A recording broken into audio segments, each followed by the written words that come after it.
સુરતના પાંડેસરા વિસ્તારમાં રહેતા શ્રમિક પરિવારની 16 વર્ષીય કિશોરીને આજ વિસ્તારમાં રહેતા 16 વર્ષીય યુવક સાથે 6 મહિના પહેલા સોશિયલ મીડિયા મારફતે સંપર્ક થયો હતો। ત્યારબાદ બંને વચ્ચે પ્રેમ સંબંધ બંધાઈ ગયો હતો। તેઓ અવારનવાર કિશોરીને તેના રૂમ પર લઈ જતો અને ત્યાં શરીર સંબંધ બાંધતો હતો, જેના કારણે ગર્ભ રહી ગયો હતો। ત્યારબાદ કિશોરીએ યુટ્યુબ પર વિડીયો જોઈ ગર્ભપાતની દવા લેતા તેને ગર્ભપાત થઈ ગયો હતો, જેણે ત્યજી દેતા મામલો પોલીસ સ્ટેશનમાં પહોંચ્યો હતો। પાંડેસરા પોલીસની તપાસમાં ચોંકાવનારો ખુલાસો થયો હતો। 16 વર્ષની કિશોરીને 16 વર્ષના સોશિયલ મીડિયા ફ્રેન્ડે ગર્ભવતી કરી નાખી હતી।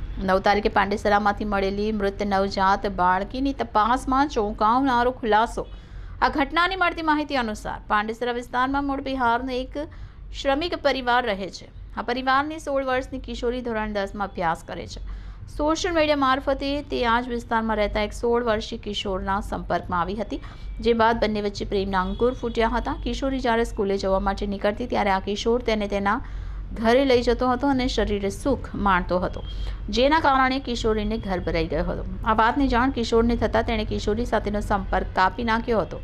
બીજી તરફ આ વિદ્યાર્થીનીએ ગર્ભપાત કરવાનું મનોમન નક્કી કરી લીધું હતું। જો કે તેના માટે તેણે યુટ્યુબ જોવાનું શરૂ કર્યું હતું અને તેમાં ગર્ભપાત સર્ચ કરીને તેના આધારે દવા લીધી હતી। દરમિયાન ગઈ તારીખ 8મી જાન્યુઆરીના રોજ મોડી રાત્રે તેને પેટમાં દુખાવો ઉપડ્યો હતો। તે બાથરૂમમાં ગઈ, ત્યાં જ તેને કસુવાવડ થઈ ગઈ હતી, જેથી તે નવજાતને ફેંકી આવી હતી। 9મીએ સવારે જ્યારે લોકોએ નવજાત બાળકી જોઈ ત્યારે પોલીસને જાણ કરી હતી। પોલીસે આ ઘટનાની તપાસ શરૂ કરતાં ચોંકાવનારી હકીકત સામે આવી હતી। પોલીસે આ મામલે યુવક વિરુદ્ધ પોસ્કો અને બળાત્કારનો ગુનો કરી તેની અટક કરી વધુ પૂછપરછ હાથ ધરી છે।